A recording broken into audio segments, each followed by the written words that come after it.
కొన్ని కథలు మనల్ని ఆలోచింపజేస్తాయి, మరికొన్ని మన మనస్సాక్షినే ప్రశ్నిస్తాయి.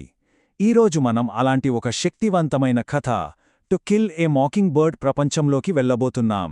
ఇది సత్యానికి, సమాజంలో పాతుకుపోయిన పక్షపాతానికి మధ్య జరిగిన ఒక పెద్ద పోరాటం గురించి. ఒక్కసారి ఊహించుకోండి, నిజం మన కళ్ల ముందే ప్రకాశవంతంగా వెలుగుతుంటే సమాజం మొత్తం కళ్ళు మూసుకుని లేదు, మాకు కనిపించడం లేదు అంటే ఎలా ఉంటుందో. ఆ చీకటి ఎంత భయంకరమైనదో కదా. To kill A mocking bird మనల్ని సూటిగా అడిగే ప్రశ్న ఇదే. అవును, ఇది కేవలం పుస్తకంలోని అక్షరాలు కాదు. ఇది మనలోనే ఉన్న భయాల గురించిన కథ, మనలో లోతుగా పాతుకుపోయిన పక్షపాతం గురించిన కథ, మనం నిలబెట్టాలని తపనపడే సత్యం గురించిన కథ. ఇది మనిషి అంతరాత్మకు సంబంధించిన కథ. సరే, ఇక కథలోకి వెళ్దాం. ఈ కథంతా మనం 6 ఏళ్ల పాప స్కౌట్ ఫించ్ కళ్లతో చూస్తాం. ఆమె అమాయకపు ప్రపంచంలోంచే ఈ గందరగోళ సమాజాన్ని అర్థం చేసుకోవాలి. కథ జరిగేవి మేకోంలో, అమెరికాలోని ఓ చిన్న పట్టణం. పైకి అంతా ప్రశాంతంగా ఉన్నట్టు కనిపిస్తుంది, కాని ఆ నిశ్శబ్దం కింద తరతరాల పక్షపాతం అగ్నిలా రగులుతూనే ఉంటుంది. చూడండి, స్కౌట్ ప్రపంచం చాలా సింపుల్. అంతా బ్లాక్ అండ్ వైట్. ఎవరు మంచి ఎవరు చెడు అనేది స్పష్టంగా ఉంటుంది. కాని పెద్దవాళ్ల ప్రపంచం అలా కాదు. అదొక గ్రే ఏరియా. భయాలు, అపోహలు, పక్షపాతాలు అన్నీ కలిసి ఒక చిక్కటి పొగమంచులా అలుముకుని ఉంటాయి. ఈ అమాయకత్వానికి, ఈ సంక్లిష్టతకు మధ్య జరిగే సంఘర్షణే ఈ కథకు ప్రాణం పోసింది. ఈ సంక్లిష్ట ప్రపంచంలో మనకు నైతికతకు ఒక దిక్సూచిలాంటి వ్యక్తి పరిచయమవుతాడు. ఆయనే స్కౌట్ తండ్రి ఆటికస్ ఫించ్. అతను కేవలం ఒక లాయర్ కాదు, సమాజం మొత్తం తప్పంటున్నా సత్యం వైపు ఒంటరిగా నిలబడగల ధైర్యమున్న మనిషి. అసలు ధైర్యమంటే ఏంటో అటికస్ మాటల్లోనే వినండి. ఓడిపోతామని మనకు ముందే తెలిసినా ఒక పని మొదలుపెట్టి ఏం జరిగినా దాన్ని చివరి వరకు తీసుకువెళ్లడమే నిజమైన ధైర్యం. ఈ ఒక్క వాక్యం జాలు ఆయన ఎలాంటివాడో చెప్పడానికి. అటికస్ నమ్మిన ఆ ధైర్యానికి ఇప్పుడొక పెద్ద పరీక్ష ఎదురవుతోంది. అదే టామ్ రాబిన్సన్ కేస్. టామ్ ఒక నల్లజాతి యువకుడు. అతను చెయ్యని నేరానికి నిందితుడుగా నిలబడతాడు. సమాజం అప్పటికే తీర్పిచ్చేసింది, అతను దోషి అని. ఈ కేసు గెలవడం అసాధ్యమని అటికస్కి కూడా తెలుసు. అయినా సరే ఓడిపోయే ఆ యుద్ధంలోకి అడుగుపెట్టాడు. ఎందుకంటే అది నిజం కోసం పోరాడాల్సిన సమయం. ఇక్కడ నుంచి కథ కీలకమైన విచారణ ఘట్టంలోకి ప్రవేశిస్తుంది. ఇది కోర్టు గదిలా లేదు, ఒక నాటకరంగంలా ఉంది. ఇక్కడ విచారణకు గురి అయ్యేది టామ్ రాబిన్సన్ ఒక్కడే కాదు, సాక్షాత్తు సత్యం. గది నిండా జనమే. కాని వాళ్లంతా వచ్చింది న్యాయం గెలవడం చూట్టానికి కాదు, తమ పక్షపాతం నెగ్గడం చూసి ఆనందించడానికి. అటికస్ చాలా ప్రశాంతంగా, కాని ఎంతో పదునుగా తన వాదనను మొదలుపెడతాడు.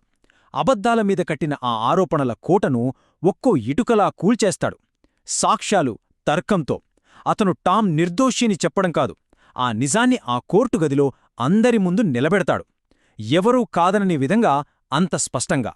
ఆటికస్ వాదనలు విన్న తర్వాత అక్కడ ఉన్నవాళ్లకే కాదు, మనక్కూడా ఒక చిన్న ఆశ పుడుతుంది. బహుశా ఈసారి నిజం గెలుస్తుందేమో అని. కాని జ్యూరీ తీర్పు వినిపిస్తుంది. ఒక్కటే మాట, దోషి. ఆ ఒక్క మాటతో అన్ని రుజువులు, సాక్ష్యాలు పక్షపాతం కాళ్ల కింద నలిగిపోయాయి. ఆ రోజు స్కౌట్ ఒక కఠినమైన నిజాన్ని తెలుసుకుంటుంది. న్యాయమనేది కోర్టులిచ్చేది కాదు, సమాజంలోని మనుషులిచ్చేది. ఒకవేళ ఆ మనుషులే పక్షపాతంతో నిండి ఉంటే అప్పుడు న్యాయవ్యవస్థ కూడా ఓడిపోతుంది. ఆ తీర్పు తర్వాత టామ్ రాబిన్సన్ పారిపోయే ప్రయత్నంలో చంపబడతాడు. అంటే వ్యవస్థ ఒక నిర్దోషి ప్రాణాన్ని కాపాడలేకపోయింది. మరి అతని చావుకి ఎవరు బాధ్యులు? చట్టమా, జ్యూరీనా, లేక ఆ పక్షపాతంతో నిండిన సమాజంలోని ప్రతి ఒక్కరా? ఈ టామ్ రాబిన్సన్ కథ సాగుతున్నప్పుడే మనల్ని నీడలా వెంటాడే మరో పాత్ర కూడా కథలో ఉంటుంది. అతనే బూ రాడ్లీ. ఎప్పుడూ ఇంటినుంచి బయటకు రాని ఒక రహస్యమైన మనిషి. అతని గురించి ఊళ్ళో ఉన్నవి కథలు కాదు, భయాలు. ఊళ్ళో వాళ్లందరికీ బూ రాడ్లీ అంటే ఒక దెయ్యం, ఒక రాక్షసుడు. ఎందుకంటే వాళ్ళకతని గురించి ఏమీ తెలియదు. తెలియని దాని గురించి భయపడటం, దానికి రకరకాల భయంకరమైన రూపాలివ్వడం మనకలవాటే కదా. మెకోంలో జరిగింది కూడా సరిగ్గా అదే. కాని కథ చివర్లో స్కౌట్ ఆమె అన్నయ్య ప్రమాదంలో చిక్కుకున్నప్పుడు ఆ ఊరు మొత్తం రాక్షసుడు అనుకున్న ఆ వ్యక్తే వాళ్లను కాపాడ్తాడు. చూడండి, ఊహకు వాస్తవానికి ఎంత తేడా ఉందో. గమనించారా? ఒకటి అందరి ముందు జరిగిన అన్యాయం, మరొకటి చాటుమాటుగా పెరిగిన అపోహ. ఈ రెండూ కథలు టామ్ రాబిన్సన్, బూ రాడ్లీ విడివిడిగా కనిపించినా రెండూ కలిసి మనకు ఒకే ఒక గొప్ప పాఠం నేర్పిస్తాయి. అదేంటంటే ఇంకొకరి స్థానంలో నిలబడి చూసే వరకు మనకు నిజం ఏంటో ఎప్పటికీ అర్థం కాదు. చివరిగా ఈ కథ మనకు కొన్ని జీవిత సత్యాలు గుర్తుచేస్తుంది.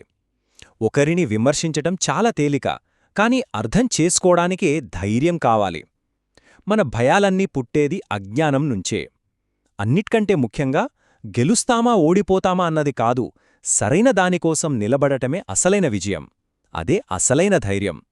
అటికస్ చెప్పిన ఆ గొప్ప మాటతో ముగిద్దాం. ఒక మనిషిని నిజంగా అర్థం చేసుకోవాలంటే వారి స్థానంలో నిలబడి వారి కళ్లతో ప్రపంచాన్ని చూడాలి. ఈ ఒక్క వాక్యమే ఈ కథ మొత్తం సారాంశం. కాబట్టి ఈ కథ మనందరినీ ఒక ప్రశ్నతో వదిలేస్తోంది.